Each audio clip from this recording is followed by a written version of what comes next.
There aren't that many fairy types in the Kanto region. I'm not sure why this is. It could be that the region is just not conducive to their habitat. But be that as it may, there are only 3 fairy type Pokemon lines in the entire region. We've actually already talked about one of them, the Clefairy line. The last one that we'll cover is going to be the Mr. Mime line, which I'm personally not a fan of.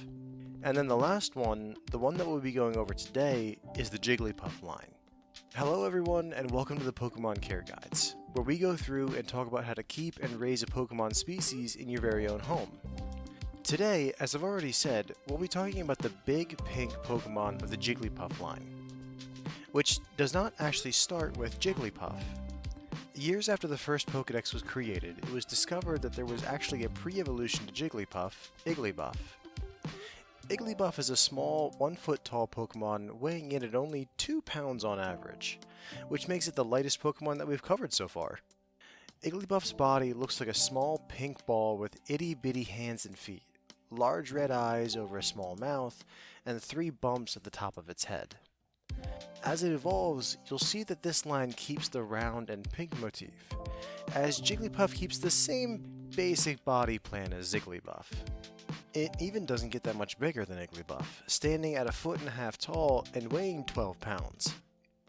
Jigglypuff now has 2 large ears on either side of its head, and exchanged the 3 bumps on the top of its head for a large curl of fur that hangs down in between its now blue eyes.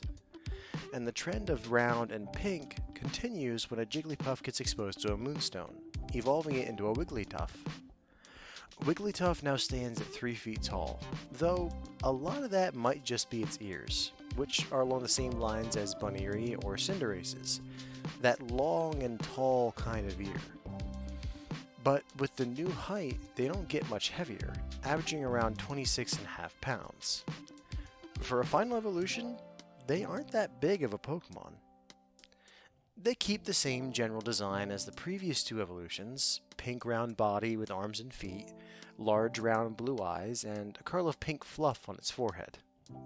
The only noticeable differences are the ears, which we've covered already, a white belly, and it's now taller than it is wide, having more of an oval shape to it. Unless it inflates itself, but we'll cover that later on.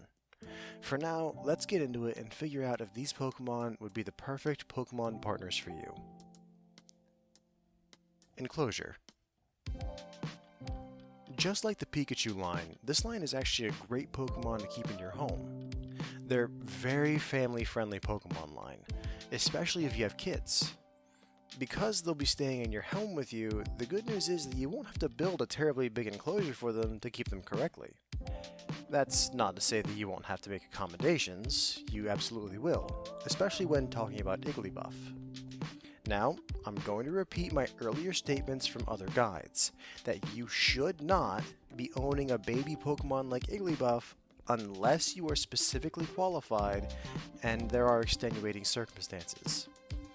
These Pokemon are best left with the family of other Jigglypuff evolutions, no matter whether that's in the wild or in a breeder-raised group. And that's because of its bouncing.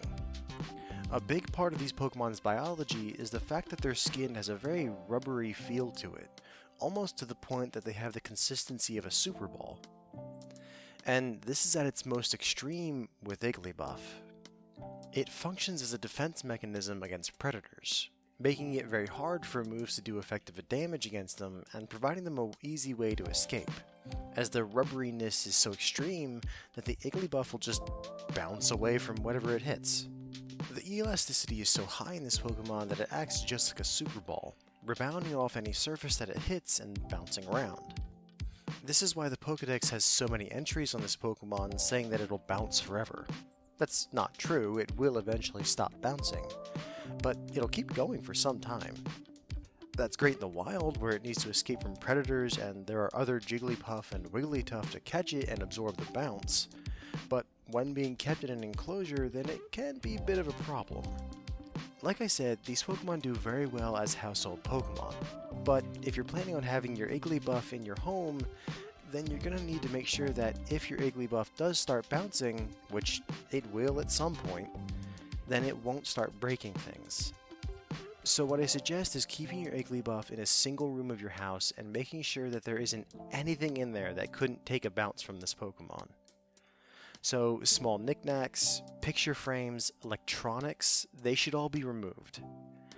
Aside from that, you should give them a ceramic food and water dish, some toys, a nice soft Pokemon bed, the basic stuff that most Pokemon need. Then, to get your Pokemon well accustomed to the rest of the house, you should let it out to explore the area, under supervision, of course. This will help you build a bond with the Jigglypuff so that it can evolve, and it'll get it ready to have free reign of the house when it does so. Which brings us to Jigglypuff and Wigglytuff. When your baby Pokemon does eventually evolve, you'll be able to allow your Pokemon to have the run of the house, as past the first evolution, the rubberiness in their body doesn't allow them to be as bouncy as their younger evolution. Instead, they'll use their rubberiness to suck in a bunch of air and expand how big their body is. They do this to allow them to sing for longer as a Jigglypuff, or act as a defense mechanism as a Wigglytuff, which we'll cover the singing and expanding thing when we get to the care section of the guide.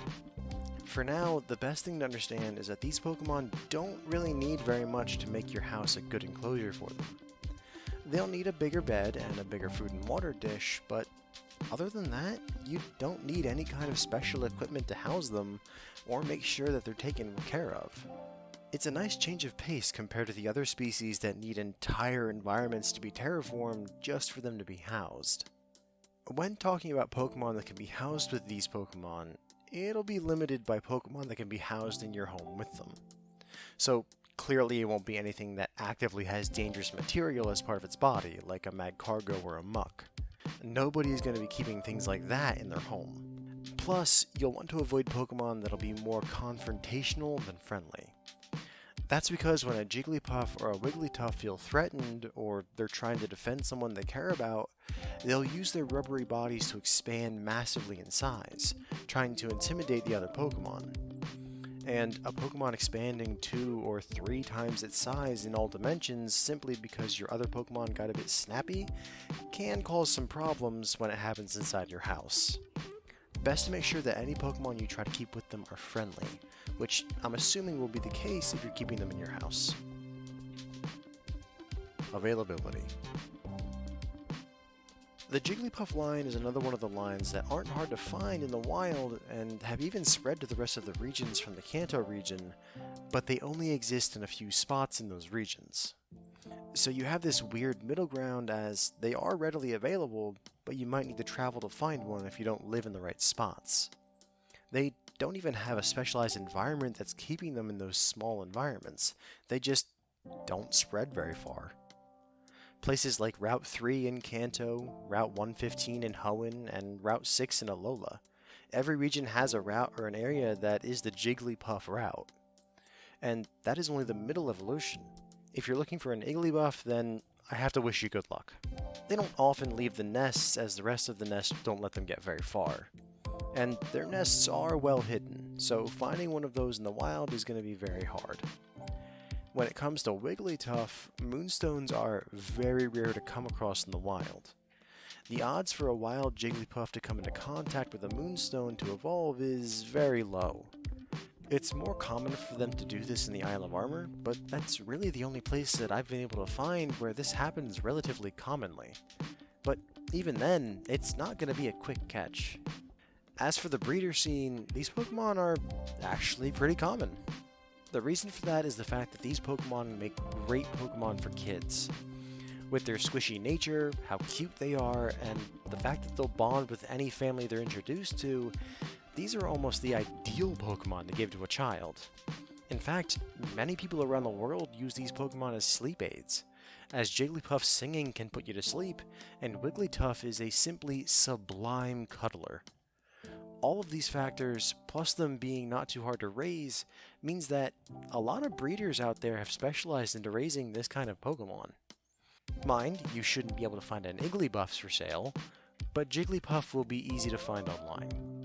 Wigglytuff might be tougher to get, as a moonstone can be pretty expensive to buy, but with how popular these Pokemon are as house pets, there are breeders out there willing to eat that cost just to sell a higher priced evolution. It just might take a bit more time to find one of them as opposed to a Jigglypuff. Care. The care for these Pokemon really isn't that complicated. They don't really have any special requirements or difficult handling needs. In fact, these Pokemon make great Pokemon for young kids, like I've said. Not Jigglypuff, a young kid might be too rough with a baby Pokemon like that. But Jigglypuff loves to sing for those that it cares about, and that singing can cause drowsiness in those that listen, leading to an easy nap time in young kids. And Wigglytuff, if you're willing to spend the money for the Moonstone, are amazing cuddle buddies. Their elastic body and super soft fur is apparently incredibly comfortable to hold and cuddle with, almost like a big living stuffed animal, which again would be great for kids.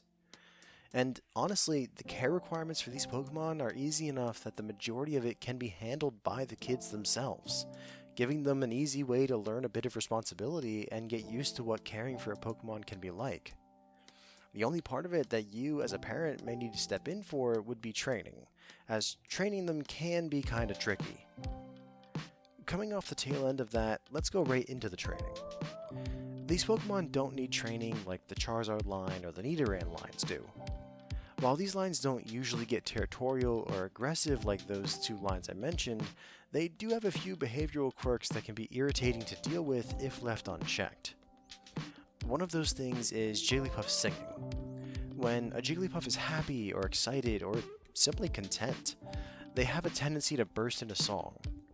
That, in and of itself, is not an issue, as from what I can tell from recordings online, the overwhelming majority of people agree that the singing is actually quite sweet and soothing. But in that lies the issue. Jigglypuff's singing has a quality to it that makes people and other Pokemon drowsy and fall asleep, which I'm sure you can think of a few situations where that would be an unwelcome or even dangerous thing to have happen. So you'll need to train it when and where to do so. As well, if you do decide to get a Wigglytuff, then you'll need to focus on teaching them not to inflate when they get too upset. Wigglytuff have the ability to inflate their bodies to, quite frankly, ridiculous proportions. However, this is a thing that they should be encouraged to do outside, as it's how they attempt to intimidate or ward off attacking wild Pokemon. The best way to train both Jigglypuff and Wigglytuff is to use positive reinforcement to get those behaviors to stick. So you'll need to teach them commands to sing and to inflate. So choose a word that you want your Pokemon to associate with that action. Really, it can be any word, but something like speak or big are usually the best. They're short and descriptive. Then you want to get some treats, like sliced pieces of berry to use as positive reinforcements. As for the training itself, it's actually quite simple. Take some time out of your day, maybe like an hour, to sit with your Pokemon. And the goal here is to get them to do the action you want. This can usually be achieved through playtime or interaction with you or another Pokemon. When you see them start to do that action that you want to act happy and give them the treat while saying that word. This will help to form a connection between that word and the action. Then, later on, you should start to try speaking the word first, and see if it gets your Pokemon to do what you want it to.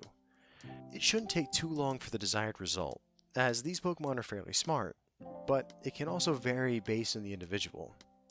As well, this training should help curb them doing these things at unwanted times, since they'll learn that only doing it on command will get them a treat and a positive reaction from you. Like I said before, it's an important but simple necessity for these Pokemon. When it comes to food, a big thing to keep in mind is how their skin needs to stay elastic and stretchy. Jigglypuff uses this stretchiness to expand when singing, and Wigglytuff uses it as a defense mechanism, like how I mentioned in the training section. Keeping these Pokemon's skin stretchy will help keep them healthy and happy. This means that you'll need to give them berries with plenty of natural vitamins and minerals in them, or give them supplements along with whatever food you give them. The best berries that I've found that give the most amount of vitamins are the Duran berry and the Mangosteen berry. Of course, with the hard shells in these berries, you'll have to peel and crack them open for these Pokemon. As for the amount, Jigglypuff is going to need the least amount, but the most feedings thanks to its status as a baby Pokemon. This means 3 meals a day, each at 2 ounces of sliced and mashed berries. This is to make sure that they get all the nutrients they need so they grow healthy. But also the feedings will cause you to build up the trust and relationship faster, allowing them to evolve quicker. As a Jigglypuff, you can go down to the usual 2 feedings, but you'll have to increase it to 5 ounces of food per meal. And you'll no longer have to mash or slice the berries, just crack them open or peel them. And it remains the same routine for Wigglytuff, just another amount increase, now feeding them 10 ounces of food for each meal. Overall, a fairly simple meal plan when compared to a few other Pokemon that we've covered. The last thing that I'm going to mention here is grooming, and it's a pretty small section. The only thing is that the curls of fur on Wigglytuff and Jigglypuff will need brushing and washing from time to time. They can end up getting tangled and matted if left alone, so you'll need to keep an eye out for that. Cost. Really, these Pokemon are going to be very cheap to house and to keep. Like, their enclosure is just going to be your house. And you don't even need to buy specialized insulated materials like you did with the Pikachu line.